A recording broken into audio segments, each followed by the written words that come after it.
everyone, I am Usharani. Welcome back to my channel. Today, just I want to brief explanation about one small topic. Suppose we have ordered one pizza. The pizza is cut into 6 parts. So, this is the pizza and this cut into 6 parts. Our family members are 3 persons. Then each person, these 6 parts you have to divide among these 3 persons. Then each person will get how many parts? That is the question. You have to share it, no? Then how many parts each person will get? Total how many parts are there here? 1, 2, 3, 4, 5, 6 parts. Then total equal to 6 parts divided by, and here how many number of persons are there? 3 persons. So these 3 divide 6 2 times. Then each person will get 2 parts. So this how can you represent? Means each person will get 2 parts out of total how many number of parts? 6 parts. This can be represented by 2 by 6. Each person will get 2 parts and out of 6 parts. So 2 by 6. The way of representing is 2 by 6. This we call it as fraction. Suppose the number, if we represent like this we call it as fraction. Actually our number, how can you represent? 1, 2, 3 like the whole numbers only we can represent. But if you represent like this, one is in the numerator and denominator term, that we call it as fraction.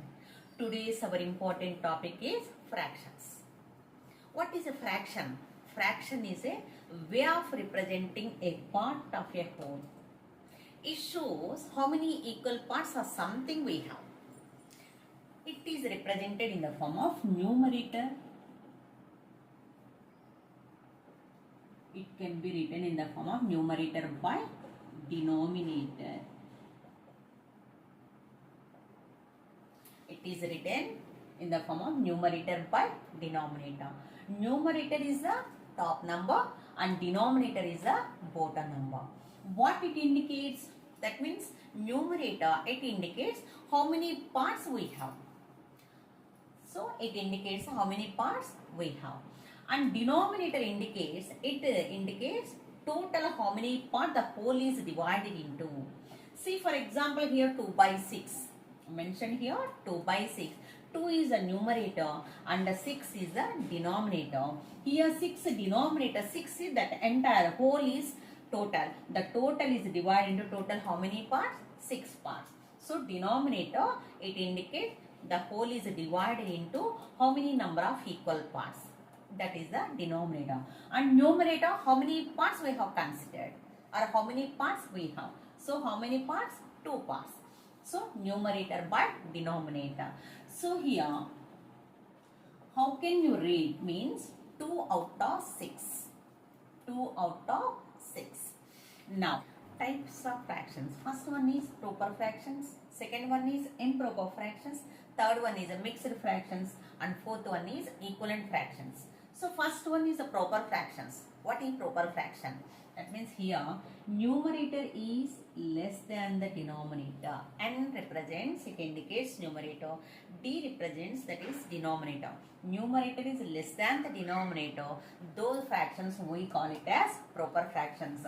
Here example here 2 by 5 or 3 by 4 or 5 by 7 or 1 by 3. Anyway you can represent, these are the examples. Numerator is less than the denominator. And second one is improper fractions. In this, what is the condition here? Numerator is greater than the denominator. Numerator is greater than the denominator. Examples here 5 by 3, 3 by 2, 7 by 5, like this. These are the examples. Numerator is greater than the denominator. And third one is a mixed fractions. It is a combination of a whole number and a proper fraction. Combination of whole number and a proper fraction. Examples of mixed fractions are 3 1 by 2, 1 1 by 5, or 3 2 by 7 like this. These are the examples of mixed fractions. And fourth one is equivalent fractions. What are equivalent fractions? Different fractions, it represents the same value. Different fractions have same value. For example, here 2 by 4, 3 by 6, 4 by 8, 5 by 10. These are the examples of equivalent fraction. Different fractions, but it have same value. Suppose if you simplify this one, 1 by 2. Again 1 by 2. 4 by 8. If it simplifies, 1 by 2 will get. Here also 1 by 2. Different fractions have same value. Here same value. So these are the examples of equivalent fractions. Next one is like fractions and unlike fractions. What are like fractions and unlike fractions? Next one is like fractions. What are like fractions? If the denominators are same value, then those fractions we call it as like fractions. The denominator's value is same. That means, for example, here 3 by 5, 2 by 5, 7 by 5, 9 by 5, like this. These are the given fractions. Here the denominator value is same. If the denominator value is same, then those fractions we call it as like fractions.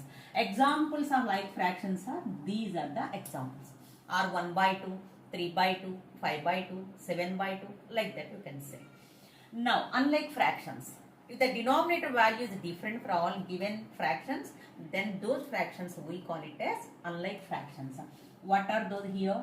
1 by 2, 3 by 5, 7 by 4, 4 by 7, like this. These are examples of unlike fractions. See, if you observe here, all denominator 2, 5, 4, 7. 4 fractions have given. Among those 4 fractions, if you observe these denominators, all denominator values are different. So those fractions we call it as unlike fractions. If you observe the denominators in this given problem, then we can understand these denominator values are the same.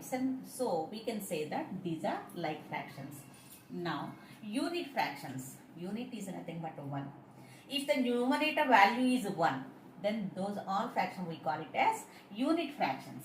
Examples of unit fractions are 1 by 5,